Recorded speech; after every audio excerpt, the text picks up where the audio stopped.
Hello, everyone. Welcome to Sunday Mic Check. I hope everyone is doing well, doing great. Um, while I'm waiting for people to show up, don't forget to say hi in the comments. But we don't forget to check out our latest episode, the interview that Rajiv did with Miguel De La Torre. Great interview, and we'll be talking about that tomorrow on our continuing the conversation at 5 p.m. Pacific Standard Time here on Facebook Live and YouTube Live. So hopefully you will check that out. Uh, I'm really looking forward to hearing what the other hosts have to say and what thoughts they had on that particular interview. I really enjoyed it personally, and I can't wait to talk about that and continue those conversations. But just a reminder that the continuing the conversation will no longer be audio only on the podcast feed. So if you do want to catch those, you either have to catch it live, obviously, or come on the Facebook or YouTube page, which they'll sit there.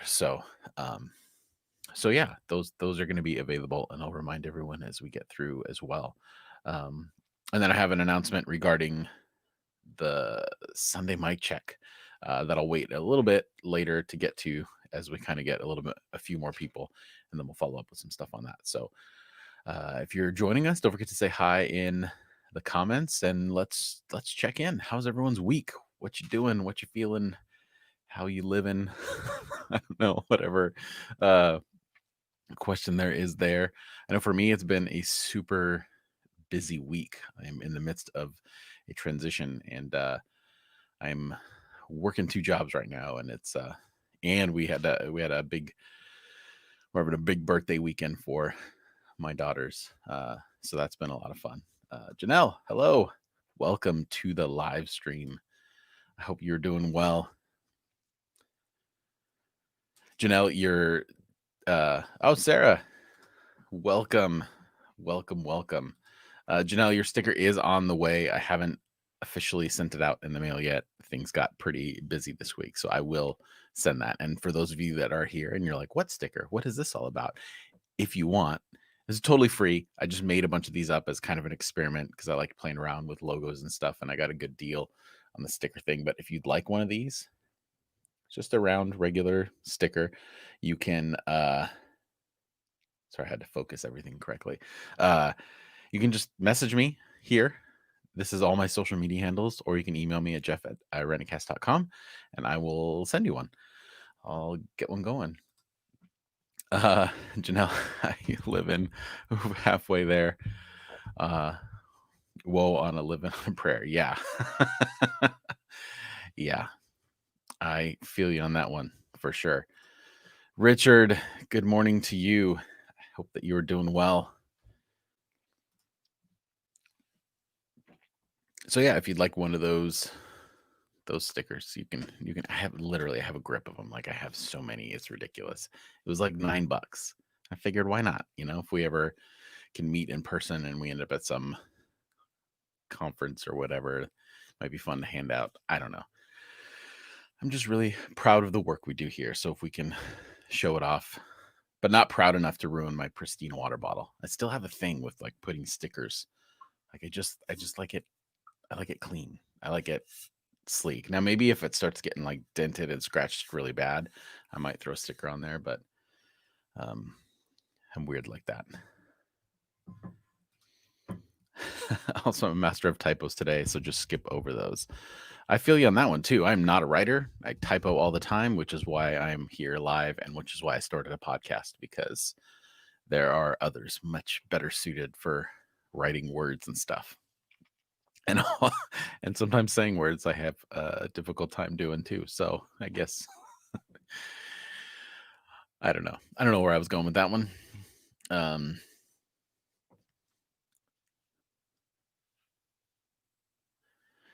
but yeah, welcome everybody. Um, how's life? How's things? I normally would have more to kind of jump in there, but man, it has been a busy week. I've been literally in front of a computer, on a phone, or doing something all week this week. So it's been pretty eventful. Kit, hi, just peeking in for a few minutes. Thank you so much. Feel free. This is an open forum for anyone. So thank you for joining us, Kit. We really appreciate it. So with this continuing the conversation, this is this is Mike Check. Continuing the conversation is on Monday. This is going to be the last Sunday morning Mike Check for at least a few weeks. My schedule has shifted, and Sunday mornings are no longer an option for me. But I really enjoy doing this. So either in the comment or if you're watching this later, maybe throw out some suggested times that would work for you outside of Monday, because Monday we have reserved for our continuing the conversation. But I will not be back next Sunday for Sunday Mic Check. It might be a different day Mic Check, Thursday Mic Check. I don't know. We're figuring it out.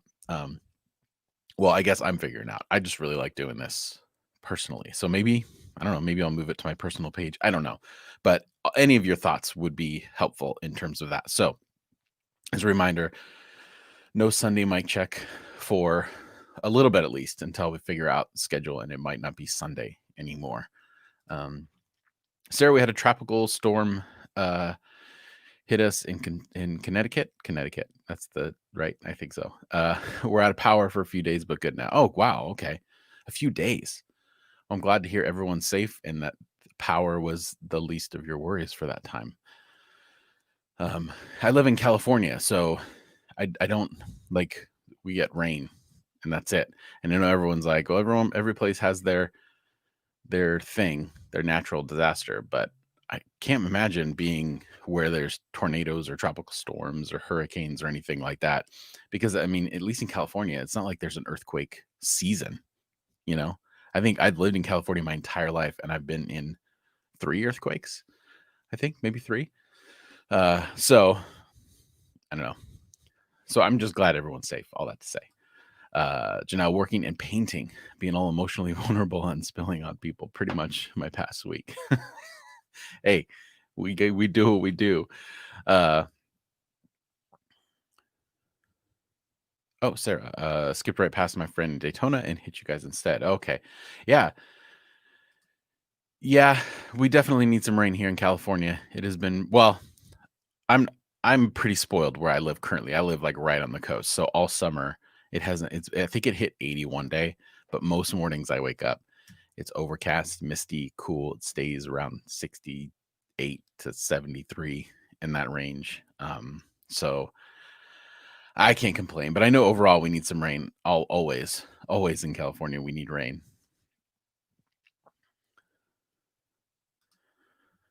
So I guess you ducked it and it hit like a fastball hard and fast. Yeah. Again, forgive my ignorance for those of you that living in more tropical climates like that, but those storms tend to be pretty unpredictable, right? Like, I mean, how many times do they say it's going to end up in one place and end up in another? Oh, 106 in Reading. Kit, my goodness. Wow. Yeah, you it's a doozy up there. I know Alan isn't a big fan of the heat. So I know that we've had a couple recordings where, because of the recording, we have to, for the most part, keep AC off and all that kind of stuff. And Alan struggles a little bit because he's just a little warm down there. So 106, goodness gracious. Stay cool, please. Hopefully some rain will be there as well. Janelle, down here in Florida, hurricanes are old hat. But I'm inland in Gainesville, so the ones that barrel straight through us aren't bad. I was 5-year-old in Jacksonville during Andrew, though. Wow. Okay. Yeah, I've never been. I mean, it got windy a couple times. I think a branch fell once somewhere I lived. Like, it was pretty, again, mild weather. I don't know if that's kind of like a humble brag or whatever. I don't mean it to be. I've grown up, born and raised in California, and I don't anticipating ever leaving. So, but that's just me. I visited Florida once. We did visited the South. We did some Katrina relief in Mississippi like a year after Katrina. And yeah, that weather just does not suit my body. I don't know what it is. We had we were all it's like a huge group of us, and we were in. This is when I was youth pastor. This was technically like a missions trip. Um, but we were that first night we had to just sleep outside in sleeping bags, and I was like, "This is a sleeping bag. I'm not going to do that. I'm just going to lay. I'm going to lay on top of the sleeping bag because it was super hot, and I don't know what it is, but bugs for some reason, like, they find me delicious. Every time I go, like, on a hike or if I go outdoors or whatever, I'm usually, like, riddled with mosquito bites, like, and no one else in the groups that I'm in is. So, that first night in Mississippi was so hot and so humid, and I can deal with the dry heat, but humidity, it gets me going. I mean, it doesn't it gets me going. What am I saying? It's very uncomfortable for me. So took my shirt off. I was just laying in, sleeping in just shorts, and I wake up in the morning and my back is kind of like itchy or whatever. And I turn over to one of the students that was with me, and I was like, "Dude, is there something on my back?" And as soon as I turn around, he like audibly screamed. He was like, "Ah!" And I was like, "What?" And it's practically just red. It was like practically one big mosquito bite. So there's my story on how I don't do well with weather. Sarah, we maybe get one hurricane per year that affects us. The trees are close together and tend to take power lines out during the storms. A lot of people here have well water, so power out equals no water. Oh, wow. Thankfully, we don't have well water at our house. I'm learning a lot. Florida to, I don't know how to pronounce that. So he went from hurricanes to earthquakes. Yeah, camping weather in Florida is late October through February. Literally don't do any other time of the year. It's good to know if I'm ever in those particular areas. Um,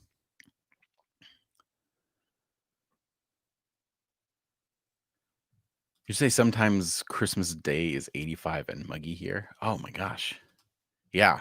I mean, it doesn't like snow here or anything like that, but Christmas Day is usually pretty. Sometimes it rains here. Um, you're all making me feel very lucky for being in California. Uh, but I mean, we all have our things in our area. It is what you get used to. It's weird. Like where I live, if you like right where I'm at, I'm right on the coast. But if I drive 20 minutes northeast, it's usually sometimes like 30, 35 degrees warmer because it's a little elevated. And then uh, if I drive just like 15 minutes southeast, it's or I guess it's directly east. I don't know. That doesn't matter. But it's, about 10 to 15 warmer. So it's this weird little area that within a 40-mile radius, we can have sometimes up to like a 40 degree difference from one place to another. Because I lived in the warmer part for close to a decade. And during the summers, it would get triple digits all the time. Um, but you drive down 15, 20 minutes and it would be huge difference. It was like you went somewhere completely different in the world, not just within your area. Janelle, Christmas is the one day of the year where I needed to be under 70. Last 5 years, it's been 75 and 85. Man, my hat's off to you. Hey, weather is fickle, I guess.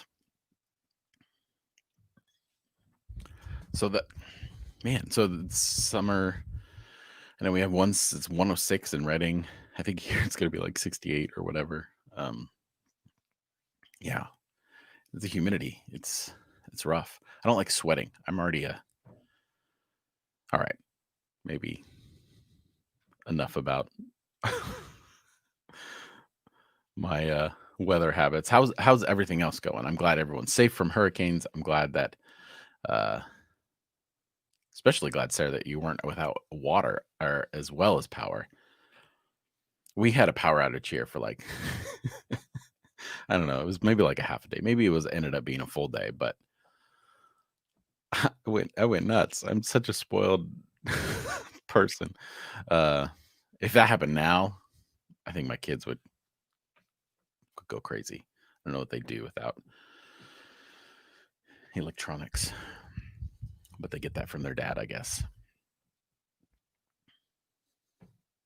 Anything else happening all in your parts of the world? How's everyone doing?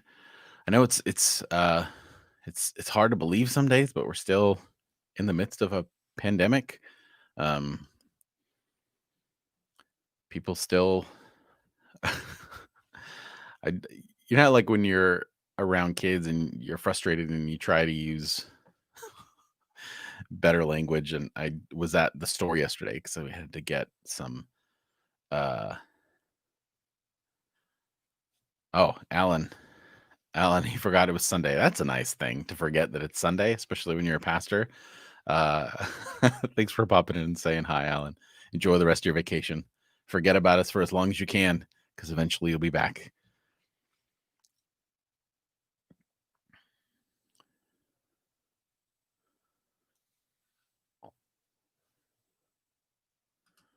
Your school board is the bleeping worst. Worst. Um, yeah, I don't know. What was I saying?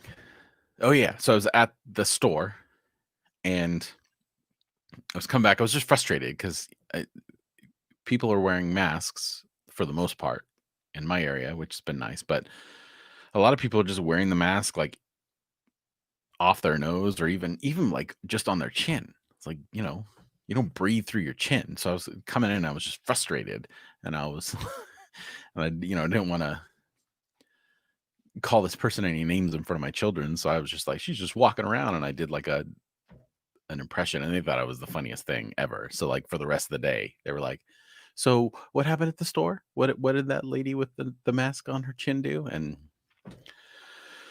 yeah, that was fun. I don't know. Yeah, school, we're working through that with our kids. We're back to doing distance learning, or we will be, I think, in a few days. I think this week they start later in the week. Um, that was a disaster for us the first time around, but thankfully the school had their stuff together. But we're transferring the girls' school, so I don't know how that's going to work this time. I hope they're at least a little bit as good and on top of it as the school that the girls were a part of were. Sorry, I feel like I'm all over the place this morning. I usually have more prepared in my mind. Um, but just a reminder, I could probably just mention this throughout the conversation, but just a reminder that this will be, at least for a little bit, the last Sunday mic check. I'm going to try to look at other days. So if you do have any other days, throw it in the comments, another day that you'd like this kind of format. Or if you're like, it was good while it lasted, and we can just keep it to the continuing the conversation. I don't know. We shall see. So I won't be here next Sunday or any Sunday at this time. I mean, I suppose we could do it later or earlier. Seems like a lot of y'all that are joining us are at least a couple hours ahead of Pacific Standard Time. So I think you guys are like, for many of you, it's what, like 120 right now, 119. So maybe we just do it in the afternoon. I don't know. But give me your thoughts. But we'll definitely let's just say we're going to take the rest of August off and then we'll reevaluate in September and see how things go. So pay attention to the Facebook page to get more information on that, and we'll put it out as it comes. Just peeking over like I'm reading it. There's a huge school board meeting this past week. Exactly 2 of the school board members actually care about the community and want to deal with our gaping equality holes. The rest don't give a damn. A bus driver caught and died from COVID cleaning a bus used to deliver free meals to kids. Oh my goodness. The whole community rallied around it, called into the meeting. School board was like, I'm sure someone will look into your concerns. Yeah, that's frustrating. I have my own thoughts on. At one point, the school district that we're a part, they give us a choice on whether you would kind of like an option, like in school, you can actually have in school learning, or you can do remote. And that was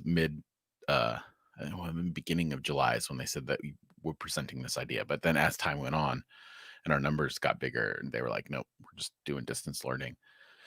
But it's crazy to me. I don't know. Sarah, other days vary for me, but I can try to tune in at night, like 7 or 8. I work during the day. Wait, what time is it where you are, Jeff? It is 1:12 here. It is 10:20 here. So I start at 10. I usually come on promptly at 10 Pacific Standard Time. So it's only 10 a.m. Um, and I picked an earlier time just honestly, just for my own convenience, because my family doesn't usually wake up till about 11 or 12 sometimes on Sundays. So, um, but some things are shifting. So, yeah, I'll take a look at it. We'll evaluate sometimes because I really like doing this. I mean, I'd be fine with earlier. I'm up 5 a.m. almost every day, pretty much 5:30 somewhere in there. I don't even set alarm anymore at this point, so I'm good with whatever. And now we've decided to cut off call and commentary and only allow comments from people who show up in person to the boardroom. Oh, that's nice. I mean that sarcastically, of course. Okay, so yeah, that's what I figured. Florida, you're also 120 as well. Um, we're trying to. We weren't honestly. We're still not sure exactly like what this time is supposed to be. For a while, I had the idea of just being at like a church alternative because I know a lot of our listeners don't go to church anymore, but still, there's something nice about having something regular on a Sunday morning. But then we timed it later just in case. I don't know. I don't know. It was all the Facebook Live stuff that we've been doing has kind of been more experimental, and I think we have a really guided purpose for the continuing the conversation because we want it to be, you know, connected to the regular episodes that we're putting out. But for the Sunday Mic Check, honestly, this has just been fun. Like it's been really great getting to know those of you that have been joining us. I mean, I think the most we ever had on here was like 14, and that's fine for me. Um, and yeah, so I'd still like to do it. I'd still want to just figure out another time and see if how it fits into the overall structure of everything we're doing. So, um, be a part of that discussion for sure.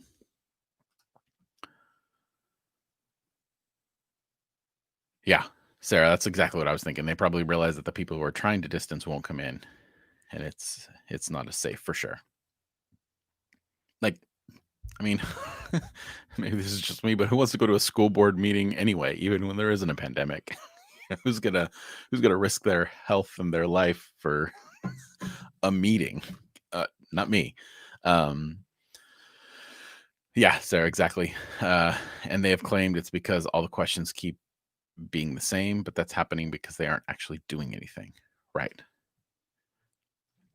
Well, and if all the questions are the same, then you have you frequently asked questions pamphlet or email that you send out to everyone with the actual answers. Uh yeah. It's one of the things that was striking to me um or when I was in youth ministry for as long as I was. I as long as I was in youth ministry, I never number one, I never met one youth pastor aside from myself that actually read an adolescent development book. I think I've said this stuff on the episode, on the show before, but because it was evangelicalism and the Bible was all you need and all that kind of stuff. Let alone like sociology books on like adolescent development and how adolescent is historically such a new thing, especially the way that we do it, and um how all these institutions that are set up for children and young adults and teenagers are they're set up for them, but they're not about them in any way, shape, or form, right? Like the school district, is it really about the kids? No, it's about people's political agendas and people's, putting their stuff out there and uh, even the programs like sports and all that kind of stuff. It's about college connection and school prestige and all this kind of stuff. All these things, we wonder why people are fed up with everything is that they grow up in a system that claims to be for them, but they soon realize just living through it that no, this isn't really for you. It's for your parents. It's for your teachers, your leaders. And I guess to a certain extent, teachers are lumped in there because they seem to be, again, this is an outside perspective. So I don't know. I'm not in as a teacher or anything like that, but teachers seem to be lumped into that as well, or they're treated pretty poorly for all the work that they put in for the students that go there. And the good ones, they definitely are there for the students themselves. Janelle, my friend, called in and straight up called them out on their racism. It was glorious. Assistant superintendent called her disgusting. It was a YouTube live event. I have a clip of her call. Yeah, those have been kind of an interesting phenomenon, is seeing these meetings get up on social media platforms and stuff like that. It's I mean, everything now, because we're all doing things remotely, it's kind of subject to a viral trend. So in the best way possible. So I think holding these things accountable is a good thing. But I'm sorry to hear that that you and your friends are all having to deal with this in that school district. I mean, gosh, I was just having a conversation yesterday with my spouse. Like, I try so hard, and I always think that I'm just not going to be surprised by what happens next, but I still am. And what's going on? I have no idea. But it's not going to stop me from talking on a podcast and getting on here and trying to figure it out.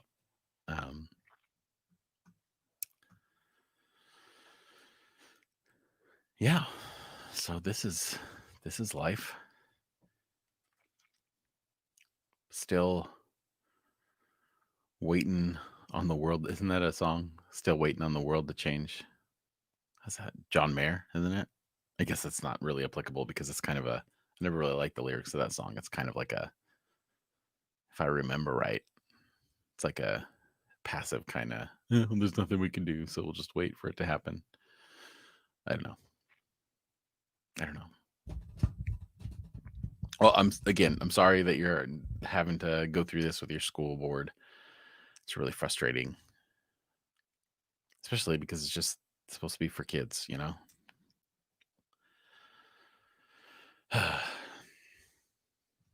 Oh, fun fact, our superintendent is actually a blonde white lady named Karen. Oh,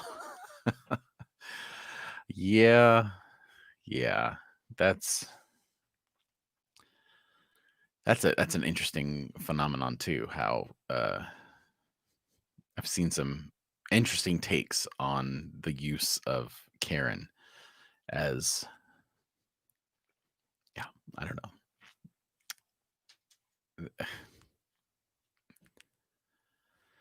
I think some people are getting super offended that that's being used, but decades, centuries of economic enslavement and oppression, and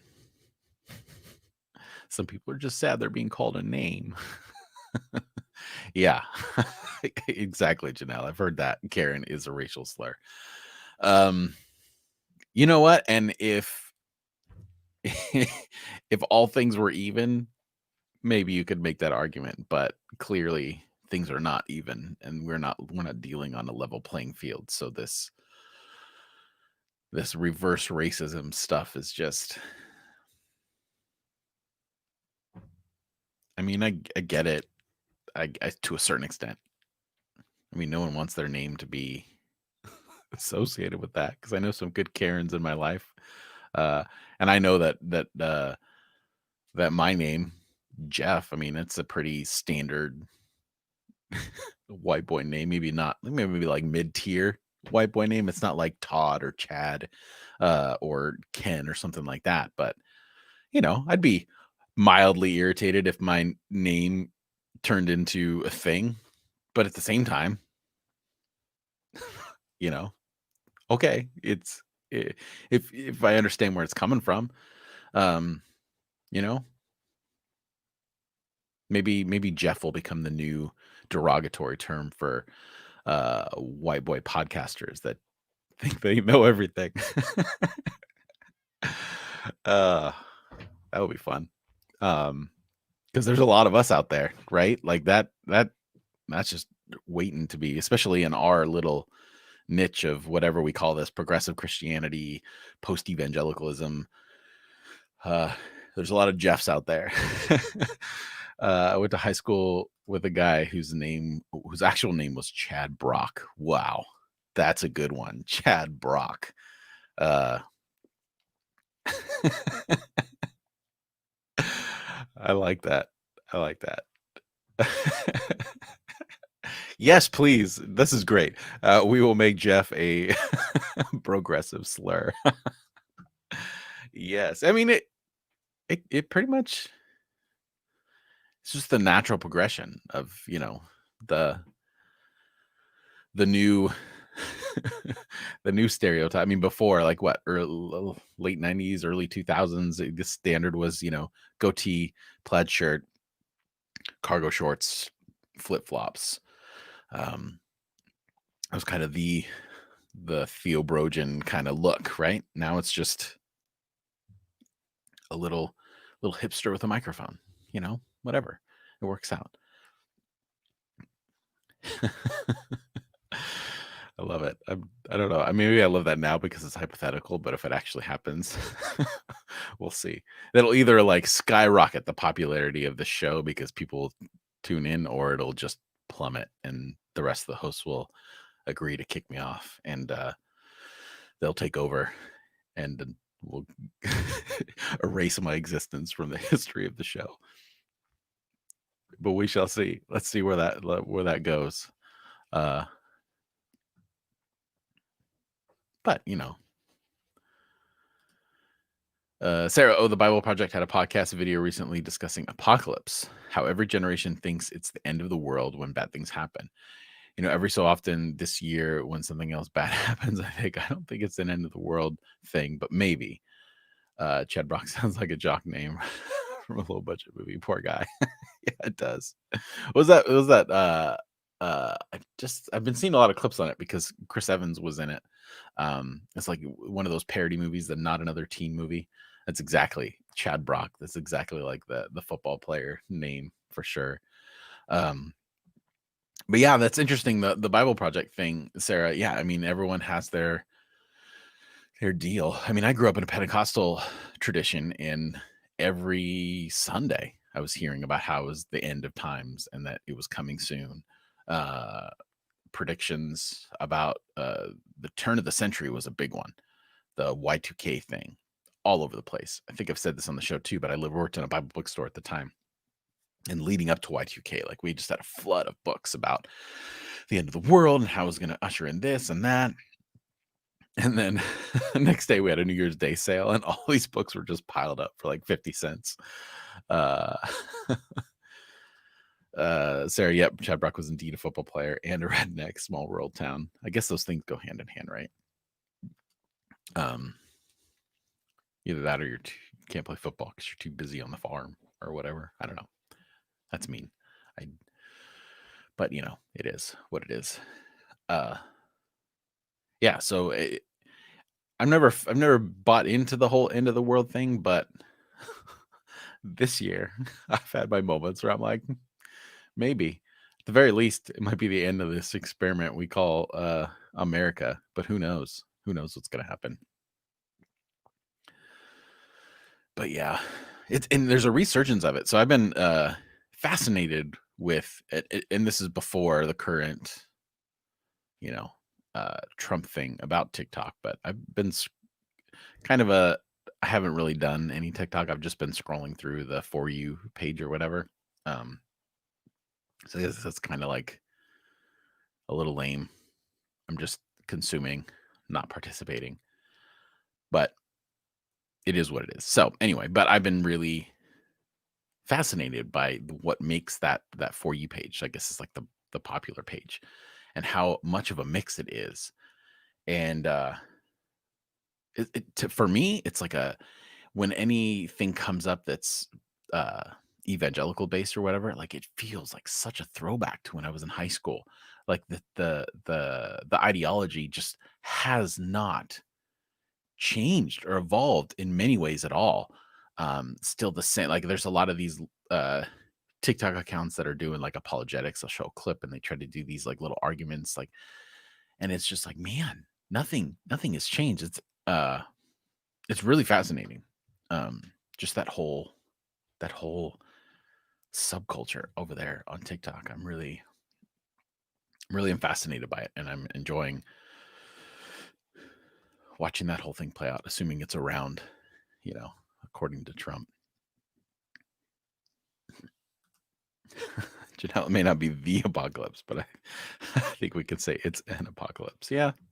And apocalypses aren't bad, right? Like sometimes things just need to go away. And the only way they can truly go away is in uh the most elaborate destructive way possible. So that's one thing they talked about on the podcast, personal apocalypses and the metaphorical lens. Um That is interesting. There's a book that part of my like formation, because I'll admit it, like early on in my zealous evangelical days, I was very much into the whole end times thing. Well, I disagree with this pre-trib notion and blah blah blah, all that stuff. But one of the I took actually a friend of mine took a class on apocalyptic literature at my college while I was doing my theology degree, and it was so interesting when he was talking about it. So I just from a syllabus, I just bought all the books on the syllabus, and one of the ones that I read that was hugely formative for me. It was called Plowshares and Pruning Hooks, and it was a book about biblical interpretation. And it was really it was the first book that gave me a real solid framework on like the function of genre in scripture. And that opened up the floodgates for me. Like I don't even honestly, I don't even know if I'd be, maybe I would, but I wouldn't be in this place if it wasn't for that book, because it shifted my perspective along with some of the other classes that I was taking at the time. But Plowshares and Pruning Hooks, if you ever get it, it's a good read. I liked it. Jeff, I'll just make you admit to be uh I'm not sure what that is. Like you almost did on the last continuing the conversation, and then be like, "Did we just become best friends?" Well, on that conversation about Marxism, I'm totally down for that. Like, uh, I think that I think that social, a socialist Democrat. I don't know if that's the best way to describe a Democrat. Democratic socialist is probably the closer where I'm at, because I do think there are things that you know can be. I don't know. I guess that's a whole episode, whole conversation. But yeah, I'm sure we're probably very much on the same page. Um, all four of us in my local social justice group message are becoming anarchists because we've become so frustrated with local government. Um, I'm too particular about order to maybe like jump all the way anarchist, but I do like some structure. But I do think it's possible to have an evolving structure, a structure that's, well, maybe I don't. Um, Next episode, Jeff gets openly political. Yeah, that would be interesting. Uh, I don't know. I feel like I sort of have. I mean, I guess at this point, like everything we talk about is political on the show. Um, but yeah, I mean, politics are interesting, and I certainly don't claim to know everything or even a fraction of things, but uh, it seems to me that there are just certain things that should be taken care of. And I think it's more of how a lot of certain ideologies play out. But I mean, we're seeing that where we're at. Maybe not anarchist as much as just done with the current two-party system, because white progressives in Gainesville are so problematic. Yeah. Yeah, I'm definitely, the system that we have is busted. And I'm not even like, I think I know two-party system is, because I mean, technically, we're not a two-party system, right? Like technically you can bring other parties into it and all that kind of stuff. So it's like it's the mode of communication that we have. And I think it's uh, I think corporations have more insight into people's behavior than most governments, and we're we understand that our storytelling is based off of, there needs to be a dragon to slay. So to create a false enemy, to create fear, to create that narrative in people, uh it's easy to do, and I think both sides fall prey to that. Uh and I mean, it's so nuanced, and I'm hesitant to say too much, like, plainly, because I think that not plainly, but like in like strict binary terms, like, um I think the the action surrounded around the term cancel culture are a part of the reflection of all this, in the sense that I certainly don't think that people should get away with certain things, and I certainly think that we're pretty loose with how we say what's cancel culture and all that kind of stuff.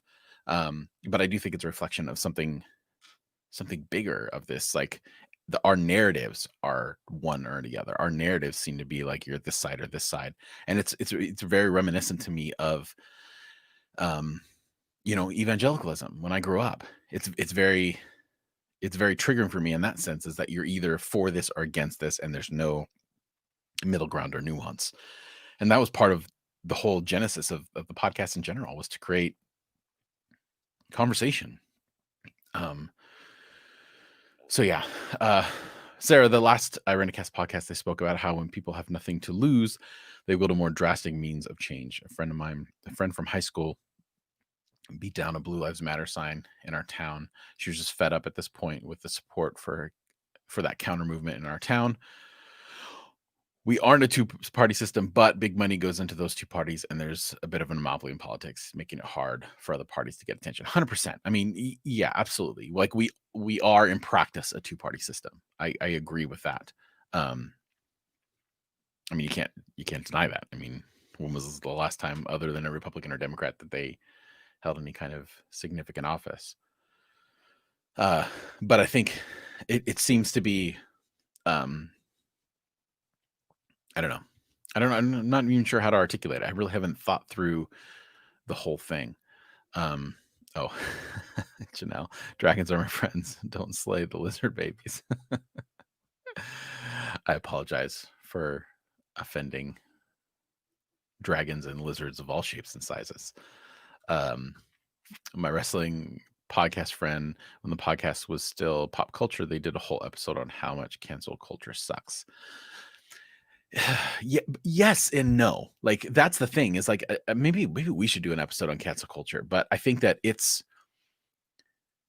the outcry against cancel culture tends to be, and again, this is anecdotal, tends to be geared towards uh, people of color, or people who ordinarily don't have a voice in more traditional public spaces.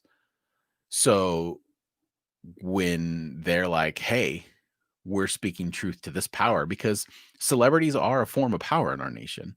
Like, they garner a lot of influence. They're able to uh they have the ability and power, as we're seeing in a lot of stuff, to uh do a lot of real damage, either through sexual assault, or um you know using their connections to keep someone from getting a job or whatever. So when they get called out, and we call it cancel culture, then um then really, what we're just saying, oh, sorry, this is well, they're trying to say, this is not a place for you to do this. Go through proper channels. But if they went through quote unquote proper channels, then none of this would get called out, and it wouldn't be put in the public mind. And then I think that the cancel culture fear is stoked by people like me. Well, that verbalize that. Well, I'm afraid to say anything, because if I don't, well, look at the platforms you're on. Like, do you think, like, it doesn't the platforms that you on are going to bring that. Like I could say, in certain movie online circles, I could say I loved The Last Jedi, and I could get a wave of hate come my way. There's nothing political about that statement. There's nothing like other than I like this movie because of these different themes or whatever. But I'm not getting canceled. And how many of these people are actually getting canceled? Like they're still going to get a job eventually. They're taking a break, really. Um, I think that the cancel culture is that first wave. And again, this is all anecdotal. I haven't really done my full due diligence. So this is a Sunday mic check, amusing, if you will. But I think it's a first important wave that if there's a constant wave of what we're calling cancel culture push against these systems that have allowed people to get away with these things, then I think eventually it can make substantial and real change in these institutions that have allowed these things to happen for so long, because now the public narrative won't let them. At least that's my hope. But I don't know.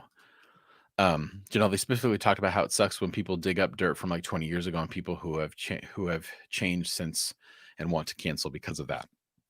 When people are still actively engaged in horrible behavior, absolutely shut them down. That's a good point, Janelle. And from the cases that I know that has happened, like again, I love films, so I'm involved mostly in Twitter in that particular universe or whatever. Like the director of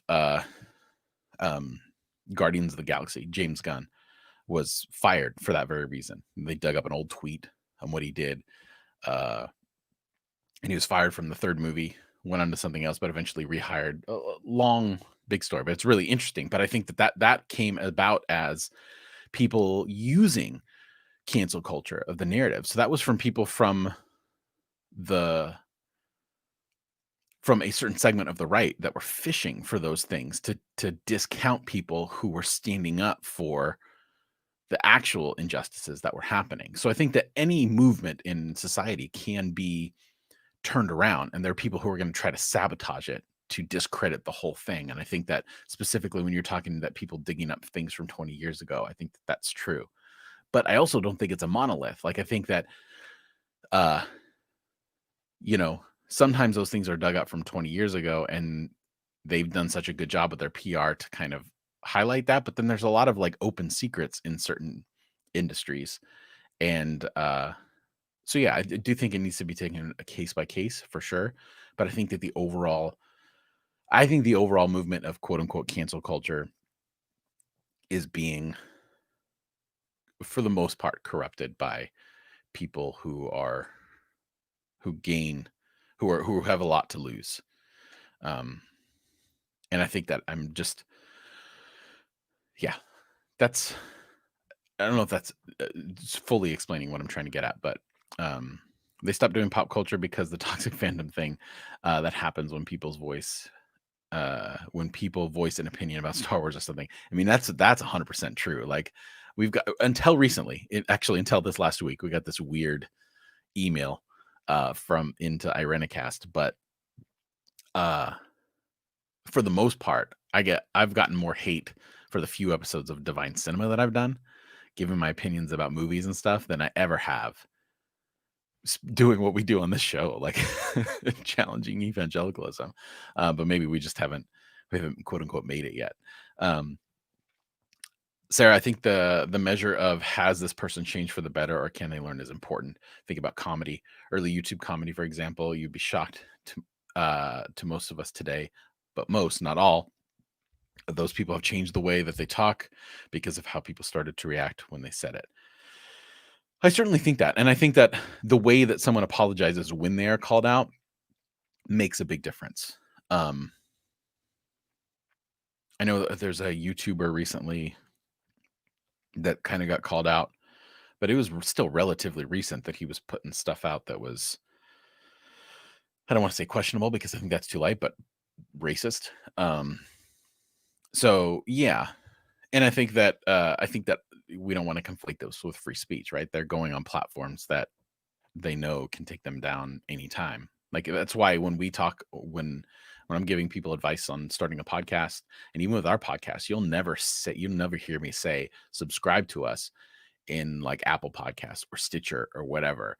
we always use our website, right? Because any of those things can be taken down for any reason. So we always say, go to irenicast.com for all the information on how you can subscribe. So people start with a place that can't get taken away from us. I mean, I suppose once web domains get to that place, it's different. But yeah, I certainly think there's room for change, and I think a lot of no one's really mastered the art of apology at this point. Um, and I think that some of that work has to be done in private, right? Like you just gain and build for yourself a reputation. I think that having a public life is a privilege, and I don't know. There's a lot in this for sure. Yeah, some of those people are probably just hiding how they think because it's more taboo in public. Others have grown, right? And I think that the everything that's happened since Trump is elected, I think that that's kind of brought people out in public that emboldened them and things that were already there under the surface. But particular with racism, but because at least for me, I'm not I would never be subject to any of that until I saw it. But as a person of color who's seeing it all the time, um, it's easier for me to think that, oh, the world's gotten better because we have a black president, and clearly it didn't in a lot of ways. Wait, sorry. Janelle agreed. Like I can still think that J.K. Rowling's transphobia is horrible, but recognize the influence the Harry Potter books and movies played on our society. Yeah, that we did an episode a while back on separating the art from the artist. It was maybe like it was an episode that I've been wanting to do for a while, and I think it ended up just being me and Mona that did it. I can't remember the episode number right offhand. But that's a really interesting thing too, is what do you do with that art and how someone moves too far, and which marginalized groups have been attracted to the Harry Potter series, and that narrative has helped them, and how that it's really interesting. I think his story is such an important part of our shared narrative here in our country, but less so, which is interesting. Yeah. Janelle, as far as canceling and people not effectively apologizing related to my friend's wrestling past, see Joey Ryan. I know you're just talking about. Legit do prove to be full douchebag of a human when then released an hour-long video of how he came to Jesus to make himself look better. Yeah. I mean, there's a lot of that. There's yeah. I mean, and that happens all the time. There's a recent like Christian comedian guy, John Christ or something like that. That had some pretty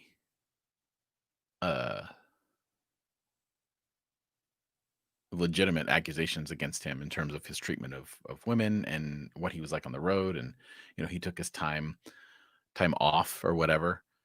He was just about to have a Netflix series or special, and it got canceled or whatever, and now he just came back recently within the last week or so, and nothing changes. He took his vacation and he gave a half-hearted apology, and then immediately started posting stupid videos. I mean, yeah.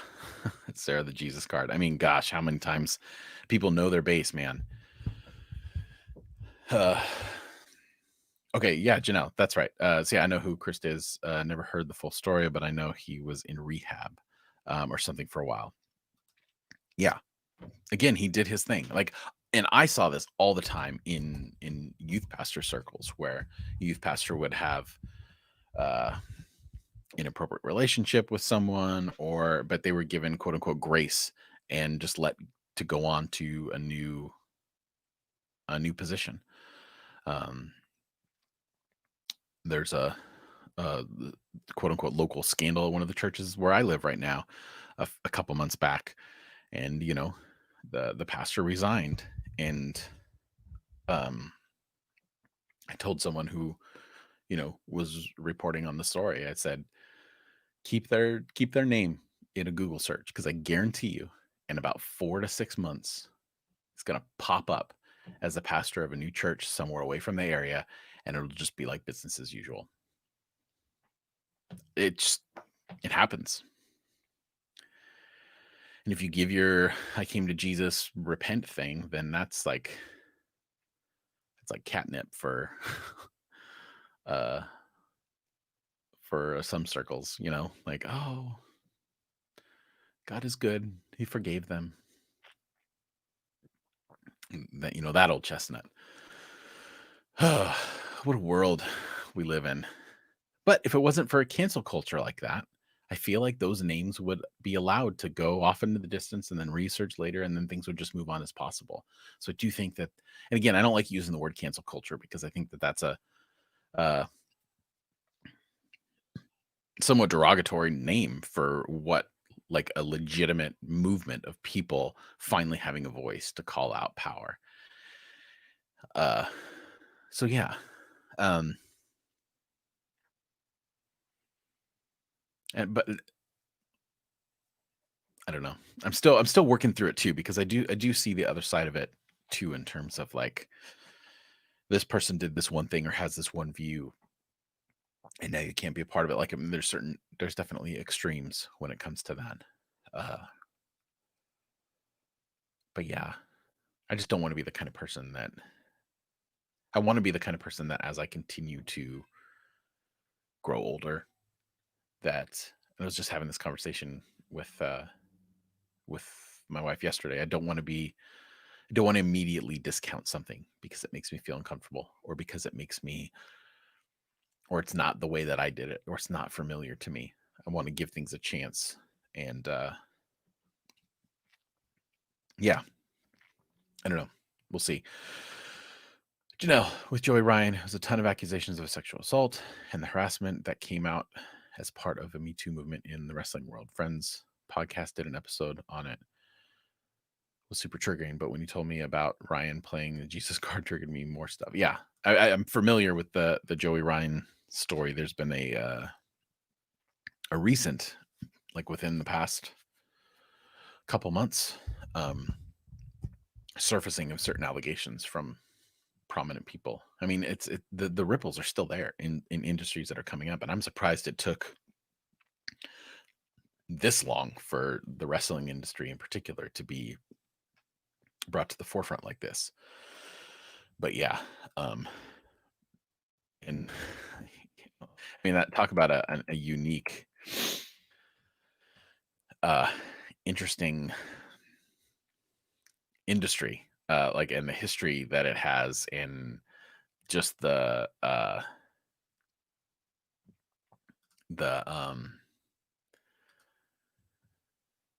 honestly, the cultural influence that it has had over it. Yeah, it's a really fascinating business. It's fascinating. It's like the Wild West. I mean, it's the stories that you hear of how that culture, especially like in the 70s and the 80s, and how that eventually played out later in the 90s. And yeah, I still need to catch that podcast. I'm very curious to listen to it, because there's a rich history in that. And when I say rich, I mean, as far as information and fascination, not rich in terms of it'll change your life to be a better person. But yeah, what a unique legacy pro wrestling has had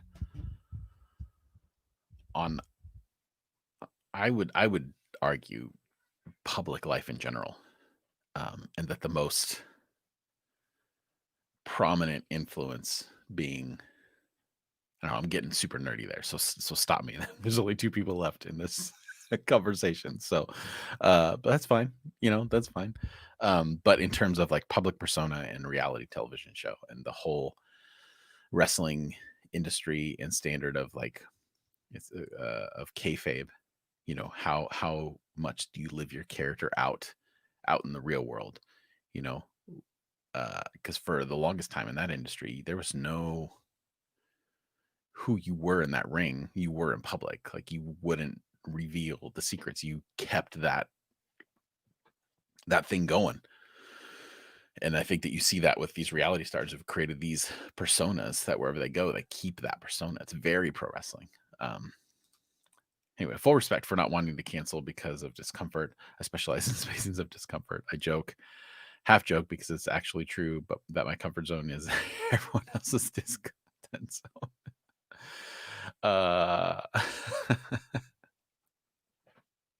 hey, Janelle, that's what we love about you. That's awesome.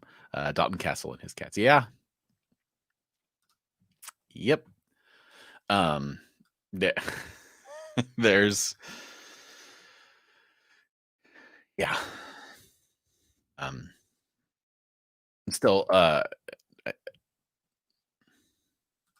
heard these names. I don't even have faces for some of these younger, or these newer wrestlers that are coming into the space, but it's definitely different. Anyway.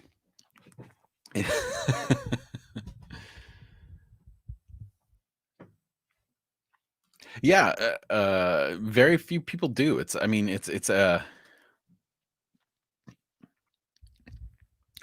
very interesting. I don't like, I don't even watch it as much as I listen to podcasts about it, just because I'm always going to be fascinated by the personalities involved and how that particular business evolves as culture around them evolves or devolves depending upon where we are. But yeah, it really is. It's a very interesting and unique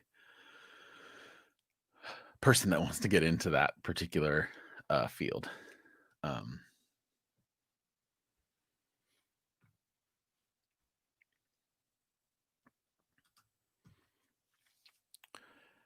Adorable. Orange Cassidy is amazing. My friend sends me clips of both of them. Yeah, they're the. So I'm assuming he's a AEW fan.